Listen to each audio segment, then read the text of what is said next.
Bapak Ibu, apabila ada yang ingin bertanya secara lisan, silahkan menekan tombol raise hand. Saya akan membacakan pertanyaan tertulis yang sudah masuk. Pertama, selamat malam Romo dari Bapak atau Ibu ya, atas nama Cendana. Malam Romo, saya ingin bertanya bagaimana mematangkan batin supaya tidak takut dengan kematian. Terima kasih. Bagus sekali. Pertanyaannya Pak Cendana, terima kasih, bagus sekali ya. Bagaimana caranya mematangkan batin supaya tidak takut dengan kematian? Nah, Pak Cendana dan saudara-saudara semua, kematian ini seperti tadi di dalam dialog ya. Kematian ini sudah terjadi dan terjadi lagi. Dan kalau kita amati dengan batin yang terlatih, ya, dengan batin yang terlatih, ternyata 3 sekawan tadi, kelahiran, penuaan, kematian, itu terjadi setiap saat loh. Setiap saat terjadi pada apapun, ya, pada apapun. Nah, salah satu contoh misalnya, saudara-saudara, ya, ketika misalnya saudara-saudara sedang duduk, kemudian mendengarkan dhamma, begitu nyaman, rileks, tahu-tahu tertidur. Tek. Ya kan? Tahu-tahu tertidur. Nah, kemudian saudara terbangun, kaget, dek, begitu. Nah, pernahkah seperti itu? Mungkin pernah, bukan dalam mendengarkan dhamma, mungkin di sekolah atau waktu kuliah mungkin. Ya kan? Tertidur di kelas, di kampus, bisa saja. Atau ketika nonton di bioskop bisa tertidur, tiba-tiba terkaget bangun. Atau sedang diam, merenung, karena kelelahan, kemudian terjadi nodding, seperti begini. Tak, begitu. Tiba-tiba tidur, bangun, kaget, begitu ya. Nah, saya tanya tuh kepada saudara-saudara. Kalau tiba-tiba bangun tadi, alamnya beda bagaimana? Saya tanya. Mungkin nggak tuh terjadi alamnya beda? Mungkin ya. Tadi kan di dalam dialog, si kelahiran bilang kan, itu kematian, itu tega amat. Kapan aja nggak bilang-bilang dia merenggut nyawa orang, begitu ya. Betul nggak? Betul. Ya. Artinya itu kapanpun bisa terjadi. Ya kan? Kita mau nggak mau tiba-tiba bisa terjadi. Contoh yang tadi. Ketika orang sedang nodding ngantuk begitu, itu bisa saja mati loh. Tahu-tahu begitu kaget bangun lagi alamnya udah lain. Ya kan? Alamnya udah lain. Ya. Nah, itu fenomena satu. Fenomena yang kedua, tadi diceritakan juga ketika dialog. Ternyata kematian, kelahiran, penuaan, kematian lagi, kelahiran, penuaan, itu diibaratkan pakai apa tadi? Good morning, good afternoon, good evening, good night, gitu ya. Pagi-pagi good morning lagi, gitu kan? Artinya apa itu sebenarnya? Sebenarnya tuh mati lagi kita sebenarnya. Muncul, berlangsung, mati lagi. Muncul, berlangsung, mati lagi. Matahari juga begitu fenomenanya. Muncul, berlangsung, padam. Muncul, berlangsung, padam. Ya. Nah, yang ketiga contoh, itu kan secara fisik tuh kalau kita lihat. Ya kan? Sekarang, saudara-saudara, pernahkah mengalami ketika saudara-saudara sedang kesal, tiba-tiba karena ada kondisi yang tepat, saudara-saudara bisa menjadi gembira? Pernah nggak? Pernah ya? Apakah saudara-saudara tidak menyangka bahwa di situ telah terjadi kematian? Kematian dari kesedihan. Kematian dari kekesalan, betul nggak? Dan hidup lagi menjadi gembira, gitu kan? Dan tiba-tiba gembiranya padam, betul nggak? Terjadi lagi kekesalan atau ketakutan, begitu ya? Ya kan? Atau kesedihan. Uncontrollable. Semua berkondisi. Nah, ternyata fenomena itu terjadi sehari-hari. Sehari-hari. Contoh misalnya Pak Cendana. Pak Cendana, rasanya kan masih muda terus kan? Betul nggak? Ya. Saya pernah melihat pagar saya ya. Jadi di depan itu rumah, pintu kan pakai pintu besi tuh, pagar. Saya terbayang, weh saya ini masih muda loh, begadang aja kuat kok, nggak makan aja kuat kok, ya kan? Saya coba, saya terbang, saya loncat, wes mentok kaki saya, tuh sakit. Artinya apa? Dulu ya, saya itu ringan sekali untuk loncat seperti itu. Itu bisa melewati pagar 2 meter. Nah, sekarang 1,5 meter, mentok kaki. Padahal saya merasanya kuat terus. Betul nggak? Nah, artinya apa? Sudah makin meluruh kan? Menuju ke kematian, saudara-saudara. Nah, supaya kita tidak takut menghadapi kematian, pertama, ya, seringlah merenung tentang muncul berlangsung padam segala sesuatu, mulai dari diri kita dan di sekitar kita. Jangan jauh-jauh. Apapun, ya, apapun benda-benda di sekitar kita, tubuh kita, dan sebagainya. Kita sering-sering merenung itu. Makanya kalau di dalam buku Parita kan ada renungan tuh. Apa tuh? Jarada momi, ya kan? Jarang anatito, begitu ya. Biadida momi, biading anatito, maranada momi, maranang anatito, begitu ya. Ya. Nah, itu bukan hanya sekedar dibaca sebenarnya saudara-saudara. Jadi ketika ada kalimat itu, kita merenungkan, kita refleks terhadap diri kita dan sekitar kita. Internally, externally, kita lakukan refleksi. Sehingga kita paham. Oh, ini begitu toh. Jadi bisa terjadi kapanpun toh untuk meninggal. Externally kita bisa amati orang-orang atau fenomena-fenomena alam lain, ya kan? Nah, itu yang pertama. Ya. Yang kedua, tadi dijelaskan jalan mulia berunsur 8. Jalan mulia berunsur 8 itu apa? Jalan mulia berunsur 8 itu sebenarnya kalau kita press, itu 3 sebenarnya. Kurangi, hindari, dan tidak melakukan hal-hal yang buruk, yang negatif. Perbuatan jahat yang paling kasar ya, sampai yang paling halus tentunya nanti berlatih. Mulai dari yang paling kasar sampai ke yang paling halus ya. Tidak melakukan kejahatan. Yang kedua, lakukanlah banyak-banyak kebaikan, saudara-saudara. Lakukan banyak-banyak kebaikan. Lakukan banyak-banyak kebaikan. Ya, mengapa 2 ini penting? Ya, 2 ini penting. Jadi ada 3, ya. 2 ini penting. Jangan berbuat jahat, lakukan kebaikan. Ada orang-orang tertentu selalu bilang, ngapain saya berbuat baik? Yang penting kan saya tidak melakukan kejahatan. Cukup dong. Tidak membunuh, tidak mencuri. Nah, tadi kan ada 5 sila tuh.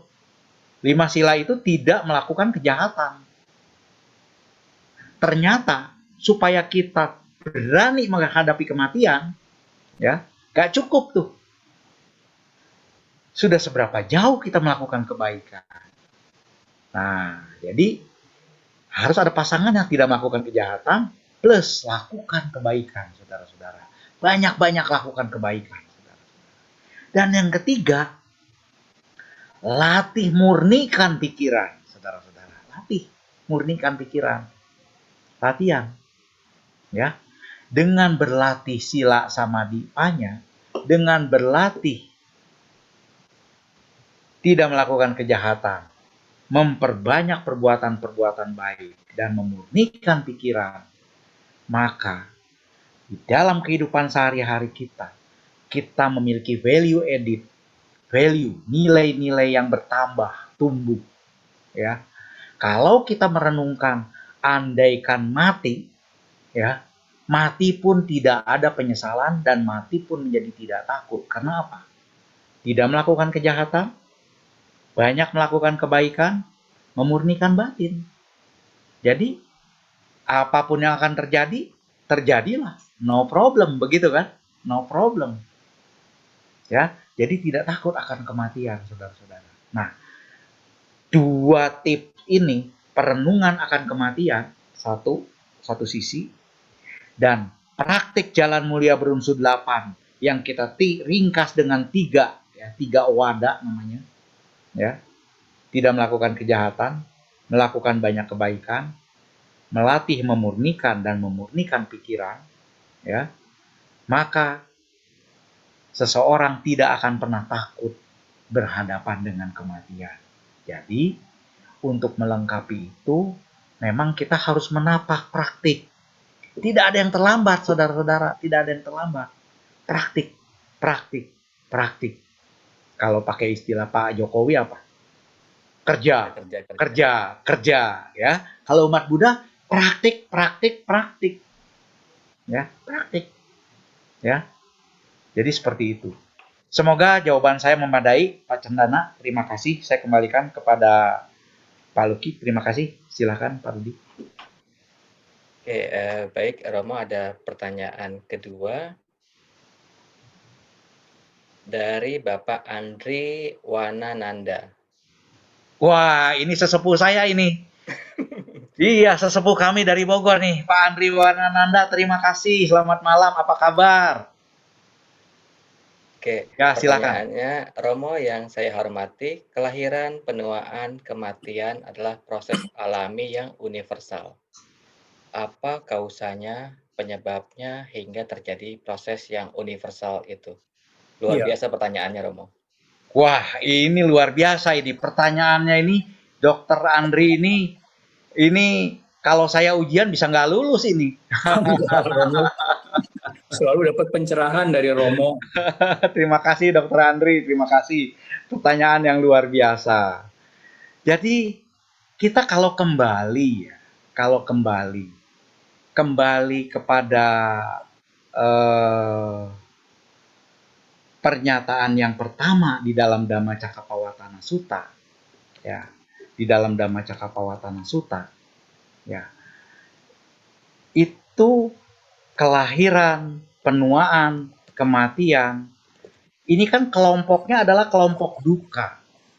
Ya, kelompok duka. Nah, kelompok duka ini itu tidak bisa dipadamkan. Dia memang bersifat universal dan terjadi. Seperti yang dijelaskan, ditanyakan dalam pertanyaan Dr. Andri tadi. Sifatnya universal. Ada, terjadi. Lahir, tua, mati. Jadi itu tidak bisa dipadamkan. Nah, kalau kita kembali kepada 4 kebenaran mulia, ternyata penyebab utama dari lahir, tua, mati ini yaitu sebab duka. Jadi kebenaran mulia kedua, sebab duka. Apa sebab duka itu? Nah, sebab duka itu di dalam Dhammacakkappawatthana Sutta disebut tanha. Tanha. Tanha. Nah, terjemahan tanha ini sangat luas, ya. Orang sering sebut sebagai keserakahan. Nah, kalau orang keserakahan seperti itu kan seolah-olah kalau orang bilang serakah itu yang tergambar di pikirannya apa? Kalau makan, wah, pak, begitu ya. Kalau ngambil, sebanyak-banyaknya, begitu kan ya. Serakah kan umumnya gambarannya begitu. Tapi sebenarnya tanha ini dia memiliki tingkatan yang paling kasar sampai yang paling halus. Tingkatan paling kasar itu terekspresi dalam ucapan maupun gerak-gerik jasmani. Terekspresi di situ. Contohnya gerak-gerik jasmani apa? Mengambil, mencuri misalnya. Nah, seperti itu. Itu tanha yang terkasar, terlihat sampai begitu. Ya, sampai seperti itu. Nah, mengambil ini ternyata esensinya adalah ada 2 nih. Searching the object, searching tahu kan? Kalau search di Google, searching tahu ya? Mencari ke sana sini melalui kontak indera.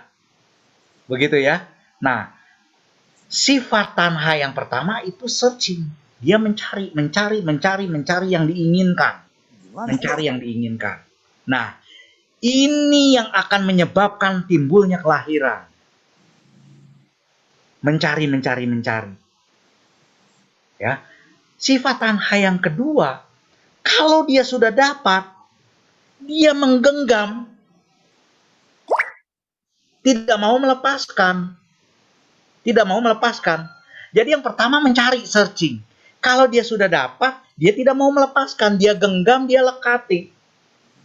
Terus dibawa, dilekati.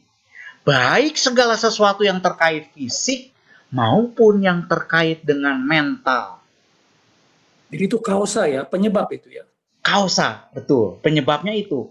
Nah, kalau dia searching kemudian dia mati, searching ini kan memiliki impuls, kekuatan. Pasti dia akan mencari ke alam yang cocok. Lahir di situ. Nah, itu searching. Iya. Kalau dia sudah dapat di dunia ini, dia genggam. Nah, menggenggam ini begitu dia mati, dia nggak mau lepas. Kalau nggak mau lepas, maka genggaman ini akan menggenggam batin dan jasmani di alam yang cocok juga. Seperti itu. Ya. Nah, jadi kausanya adalah tanha, dokter. Tanha. Terapinya? Nah, caranya jalan mulia, kebenaran mulia yang tepat. Jalan mulia berunsur 8. Jalan mulia ya. Iya, itu yang ya. Jadi duka itu tidak bisa dipadamkan. Duka itu terjadi. Tua, lahir, tua, mati. Nah, itu terjadi fenomena universal. Nah, mohon maaf moderator, saya interupsi ya. Saya tetap silakan, dokter. menganggap tuh lahir, tua, mati, yaitu sesuatu yang universal. Universal tak bisa dicegah. Universal. Saya ingin tanya, Romo, apakah itu merupakan bagian dari Paticca Samuppada, the law of dependent origination? Sangat tepat, dokter. Sangat tepat. Sebenarnya, dokter. Ya, dari betul. Jadi ini sebenarnya sisi sudut pandang yang dari sebelah kanan, yang satu dari sebelah kiri. Sebenarnya hari ini saya diminta panitia itu membawakan Paticca Samuppada. Tapi saya bilang kalau Paticca Samuppada kepanjangan. Iya. Tapi saya penuhi dengan cara yang lain. Iya. Tapi itu dengan cara 4 kebenaran mulia. Bagian itu ya, yang mati sampai itu bagian dari Paticca Samuppada ya. Betul. Baiklah. Betul. Terima kasih nih. Terima kasih, dokter. Saya pertanyaan yang sangat dahsyat, bagus sekali. Mohon maaf moderator ya. Sadu. Luar Terima biasa. kasih, dokter. Silakan Pak moderator. Pertanyaan ketiga, Romo, dari Bapak Kusnadi. Namo Buddhaya, Romo. Meditasi apa yang cocok untuk perenungan duka? Bagus sekali, Pak Kusnadi.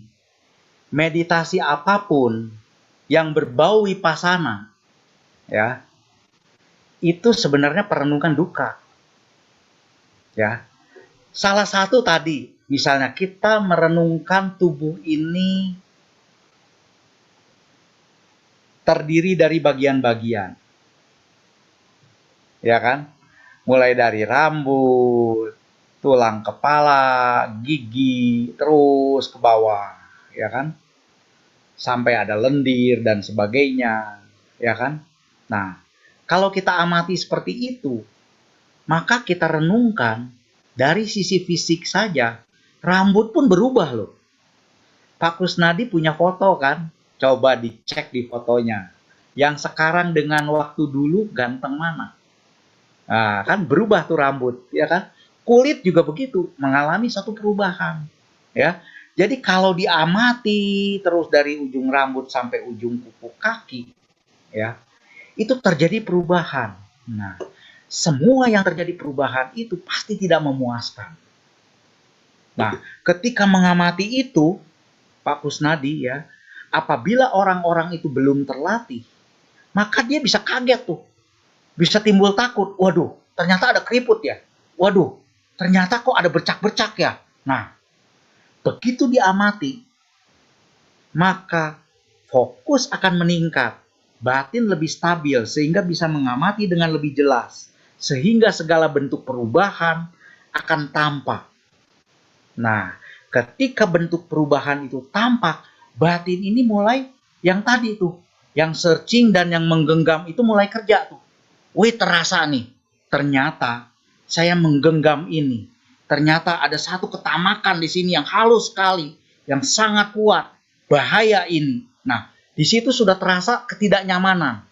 Karena apa? Ada satu perubahan fenomena dari yang mulus menjadi berbercak, ya, atau menjadi keriput, timbul satu ketidaknyamanan. Ada duka. Artinya apa? Timbul satu ketidakpuasan di situ atas perubahan itu. Nah, dengan mengamati fisik saja secara sederhana, maka pemahaman akan duka itu bisa muncul. Ya, pemahaman akan duka bisa muncul, Pak Kusnadi dan Ibu Bapak semua. Ya, tapi sebaliknya, ketika dia mengamati itu dengan metode yang sama, orang-orang tertentu mungkin lebih tajam, bukan dukanya yang diamati, tapi teramati, loh kok ini ikatan batin saya kok kuat banget ke situ. Tanhanya yang teramati. Bisa seperti itu. Loh ini tanha, ini tanha, ini tanha. Tanha semua nih yang muncul nih dari ujung sampai ujung. Dia amati seperti itu. Toolsnya tubuh. Tetapi resultnya setiap orang bisa memahami dukanya, bisa memahami perubahannya, anicanya, bisa memahami dia tidak bisa kontrol, uncontrollable, anatta. Dia bisa memahami apabila dia mengamati, ketika mengamati fisik tersebut ternyata ada ikatan-ikatan yang muncul, belenggu. Dia bisa memahami belenggu di situ. Dengan tools yang sama, Ibu Bapak. Fisik. Makanya ketika berlatih meditasi misalnya, ya, orang bilangnya perenungan, nupasana, anupasana. Sebenarnya kata perenungan ini tidak begitu pas, tapi bahasa Indonesia ini nggak ada yang pas memang. Ya, nggak ada yang pas. Jadi merenungkan itu sebenarnya dia mengamati langsung dengan jeli, jelas, sehingga tahu sifatnya, tahu belenggu-belenggunya. Nah, seperti itu saudara-saudara. Ya, jadi demikian dulu Pak Kusnadi, ya, semoga jawaban saya yang singkat dapat memadai. Silakan Pak Moderator. Terima kasih Baik, Romo. Romo, terima Terima kasih. kasih Romo. Pertanyaan selanjutnya dari Bapak Wahidin Johan. Selamat malam, Romo. Selamat. Apa tujuan hidup dalam kehidupan ini? Apakah harus membebaskan diri dari duka? Jika itu benar, harus mulai umur berapa mempelajarinya? Terima kasih. Pertanyaan yang bagus sekali Pak Wahidin Johan. Ya. Nah, Ibu Bapak, saudara-saudara semua, tentang tujuan hidup ini, ya. Kalau umat Buddha, ya, Sang Buddha mengajarkan bahwa kita harus menuju suatu mercusuar tujuan, yaitu merealisasi nibbana. Nah, merealisasi nibbana apa tadi? Merealisasi padamnya duka. Ya kan? Merealisasi padamnya duka. Tetapi Pak Wahidin Johan dan Ibu Bapak semua, kita harus buat state kita sekarang ini sedang apa? Posisi kita di mana? Apakah perumah tangga, biku, dokter, bisnismen, pelajar? Betul nggak? Ya kan? Mercusuarnya ada nibbana. Tetapi cita-cita kecil di kondisi saat ini ada nggak?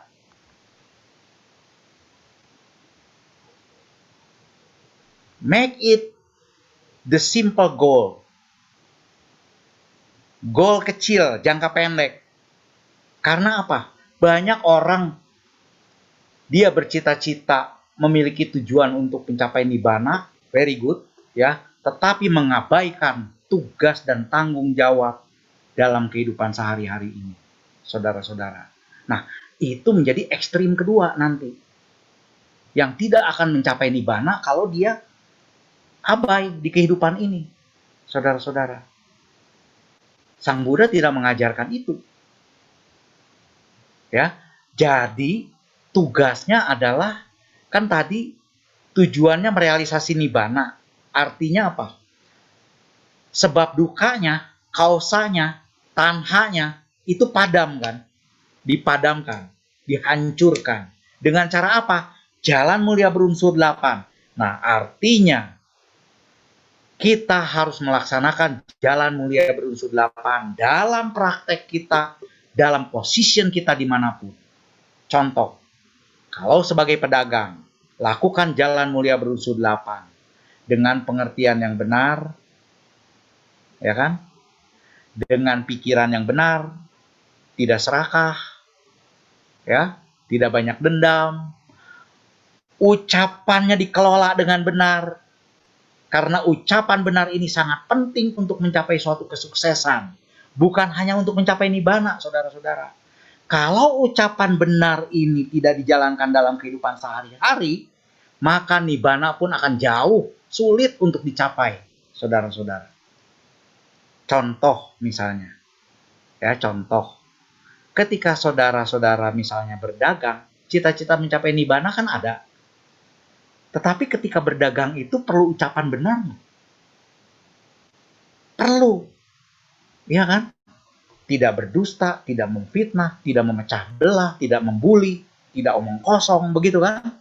Sehingga bisnisnya bisa dipercaya, betul nggak? Ya kan? Nah, kalau bisnis dipercaya, dia bisnisnya akan maju. Ketika bisnisnya maju, dia dapat menyokong kebutuhan fisiknya, kebutuhan pikirannya, supaya bisa berkembang, supaya bisa mendukung mencapai nibbana, kan begitu? Betul nggak? Ya, jadi Saudara Wahidin Johan, ultimate goal dari umat Buddha adalah merealisasi padamnya duka, mencapai nibbana istilahnya. Tugas utamanya adalah menghancurkan keserakahan. Caranya menjalankan jalan mulia berunsur 8 di dalam kehidupan kita sehari-hari. Dan apabila kondisinya sudah tepat, nanti ada saatnya untuk beraspirasi yang lebih tinggi. Misalnya dengan jalan menjadi biku, misalnya Pak Wahidin Johan. Bisa seperti itu, tidak dipaksakan. Ya, tidak dipaksakan karena banyak juga ada umat ya, dia memaksakan diri untuk mencapai goal. Kita harus fokus, langsung merealisasi nibbana, katanya begitu. Padahal fokus itu adalah fokus menjalankan jalan mulia berunsur 8. Nibbananya is there sebagai mercusuar.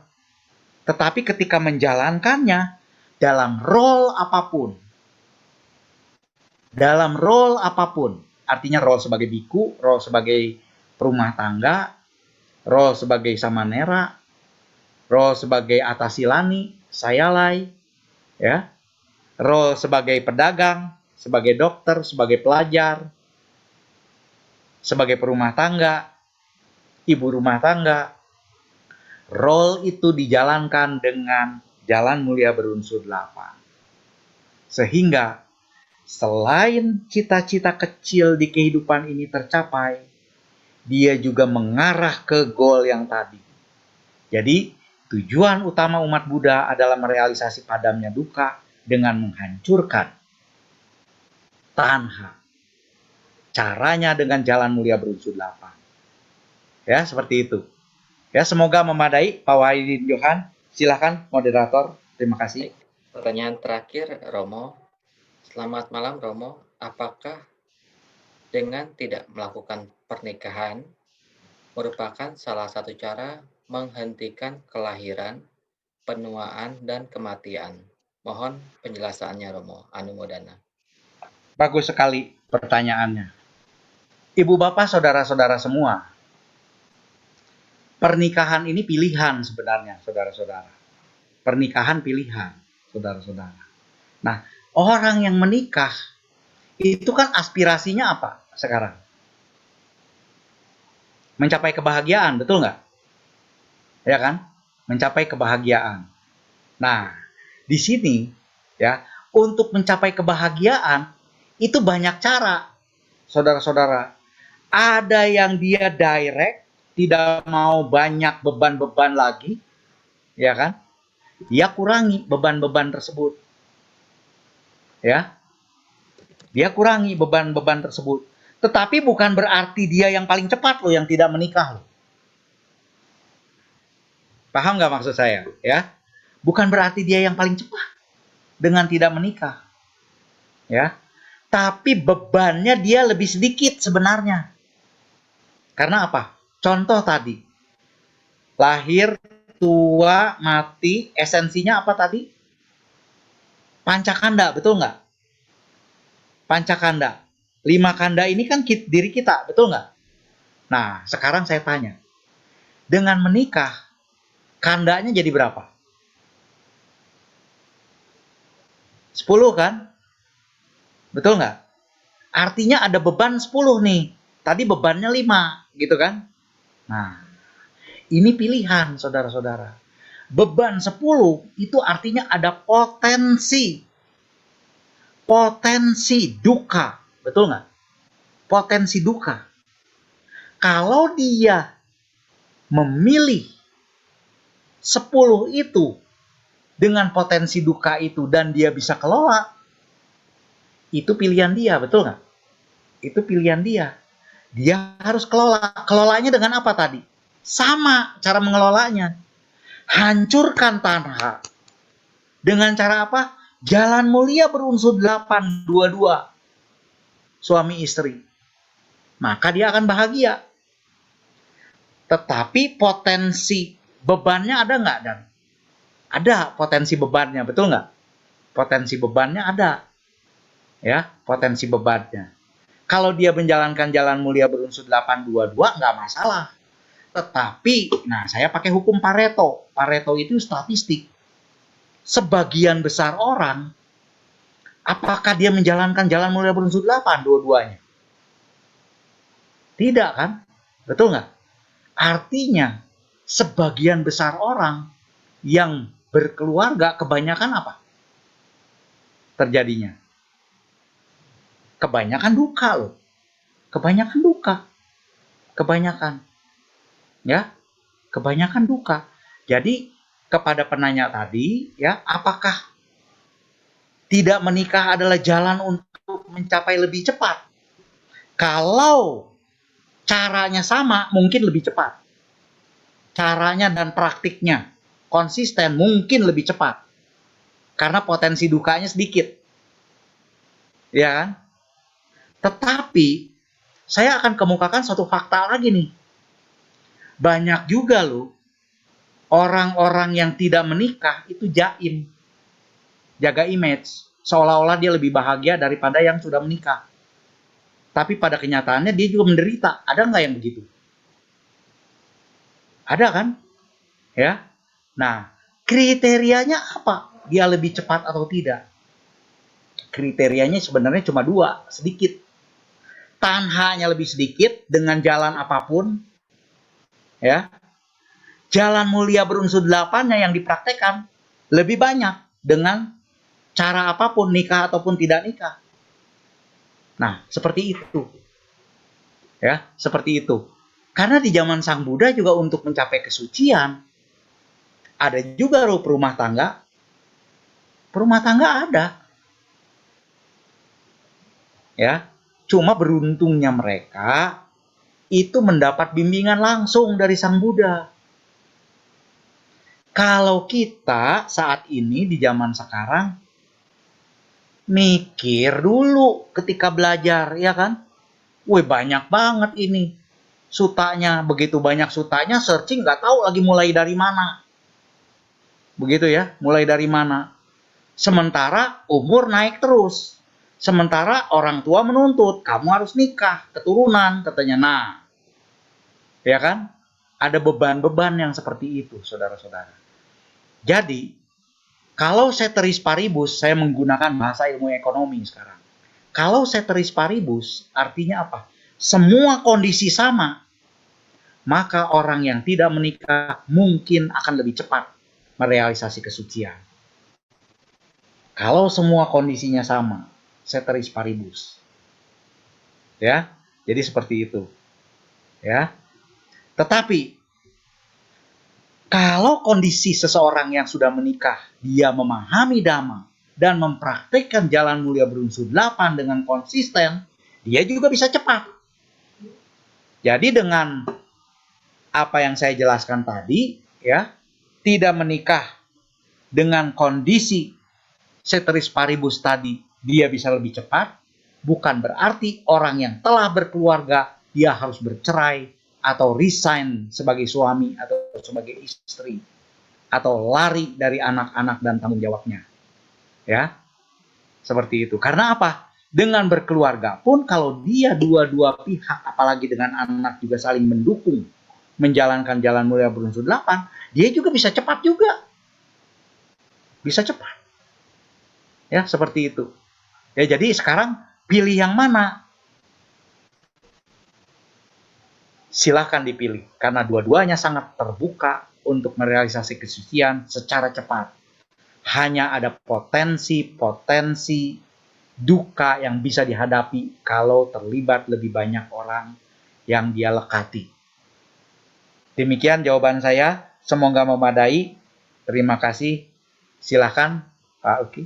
Terima kasih, luar biasa Romo. Pertanyaan sudah habis Romo, mungkin penutup dari Romo sebelum kebaktian ini kita akhiri. Baik, baik Ibu Bapak, Saudara-saudara, hakikat yang kita bahas pada hari ini adalah tentang duka. Setiap aktivitas fisik maupun batin kita sehari-hari ini adalah pola duka sebenarnya, yang tercermin dari kelahiran, penuaan, dan kematian yang terus-menerus berulang. Seperti siklus perangkap makhluk hingga para makhluk yang di dalamnya mau tidak mau harus berhadapan dengannya. Dan Buddha telah memberikan tip kepada kita agar bebas dari cengkraman lahir tua mati. Merealisasi padamnya duka dengan melaksanakan jalan mulia berunsur 8. Demikian dari saya. Terima kasih atas kebaikan Ibu Bapak yang dengan tekun melakukan kebaikan berkebaktian online hari ini. Juga kepada segenap pengurus wihara Fluid Dharma Suka yang telah memfasilitasi kegiatan kebaikan yang sangat baik ini. Kita berharap semua, semoga makhluk-makhluk hidup berbahagia. Sabe sata bawantu sukitata. Namo Buddhaya. Terima Sadu, kasih. sadu. Kami atas nama umat dan pengurus Wihara Britama Suka mengucapkan terima kasih yang tak terhingga kepada Romo Slamet Rojali. Terima kasih. Namo Buddhaya. Namo Buddhaya. Baik Bapak Ibu, kami